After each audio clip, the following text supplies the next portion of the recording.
मैं अपने पार्टी से ये भी निवेदन करना चाहूंगा कि अगर अखिलेश यादव आजमगढ़ लड़ने नहीं आते तो वो जहां लड़ते हैं वहीं मुझे टिकट दिया जाए, मुझे अखिलेश यादव से ही लड़ना है। ये आपका फाइनल डिसीजन? Final decision. देखिए, एक बात तो क्लियर हो चुकी है कि दिनेश लाल यादव इस बार अखिलेश यादव के खिलाफ चुनाव लड़ने वाले हैं।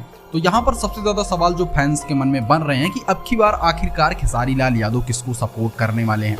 अगर बात की जाए अखिलेश यादव और खेसारी लाल यादव के बीच की नजदीकियों की, तो काफी अच्छा रिलेशन है खेसारी लाल यादव और अखिलेश भैया के बीच में।